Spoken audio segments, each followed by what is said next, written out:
Sa probinsya ng Batangas na siyang binansagang Tawilis, capital of the Philippines, si Tatay Pirit na dating construction worker abay nakapagpundar na ng 4 na bangka, mga truck, sasakyan at napatayuan ng kanya-kanyang bahay ang mga anak. Ang mga ito katas daw ng pagtitinda ng fried at sinaing na tawilis. Ako po si Felicissimo Malabanan, ang distributor ng tawilis dito sa buong Tanawan. Nung mag-alok sa akin, magdadala ng tawilis dito sa Ambulong, sinubukan ko. Yun, doon ako umasa so 1996. Isa hanggang 4,000, kaya ko kitain magdamag. Bilang haligi ng tahanan na lumaki sa hirap, ninais ni Tatay Pirit na mabigyan ng panatag na buhay ang mga anak, sila rin katuwang niya sa pagtitinda ng tawilis. Ang labada, pinasok pa rin namin mag-asawa yun ng araw. Nung maliliit pang aming mga anak, naglalabada kami. Nangunguha kami ng kangkong diyan sa tabi ng dagat para lang kami mabuhay namin ng aming mga anak. Pero sabi nga ng iba, basta't ikay masipag lamang, makakamit mo din yung masigit pa sa katulad na nakaraan. Paniniwala ni Tatay Pirit ang tinatamasa nilang ginhawa sa buhay, biyaya raw ng mapaghimalang lawa ng Taal.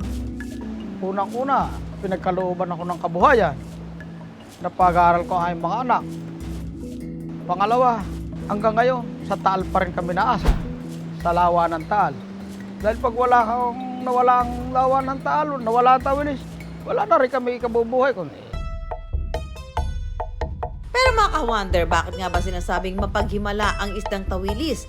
At may paliwanag ba kung bakit tanging sa lawa lang ng Taal ito matatagpuan? Napakaraming dagat sa buong mundo. Kaya masasabi nating himala dahil sa ikinadami-dami ng dagat dito sa atin kung bakit ito lamang lawa ng Taal. Dito sa Batangas ang nagkaroon ng pagkakataon at dito sumibol talaga yung semilya na kilalang isda na tawilis. Dahil sa biyaya ng lawa, si Tatay Pirit lang naman ang isa sa mga main distributor ng tawilis sa ilang bayan sa Quezon, Cavite hanggang sa Bataan. Oras na para ipakita sa amin ang pagluluto ng sinaing na tawilis. Unang-una, gagawa kayo ng pansapin o sasag na ganitong pansapin sa ilalim ng isda para ito ay hindi masunog at kumapit sa palayok ang mga isda natin. Matapos balutin ng tawilis sa manipis na dahon, ipapasok na ito sa palayok.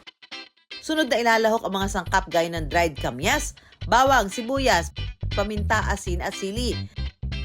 Saka lagyan ng kaunting tubig. Makalipas ang 2 oras, ready to serve na ang sinaing na tawilis. Mahulaan kaya ng ating mga wonder ang ipatitikim namin sa kanilang putahe? Masarap siya. Ang pagkaluto sinain. Medyo maanghang na maalat. Tapos medyo grainy siya.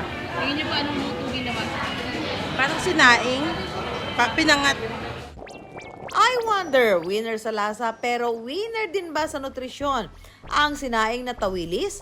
It is very rich in protein. Rich din po siya sa omega-3 fatty acids which is good to combat inflammation and good din po for our brain health.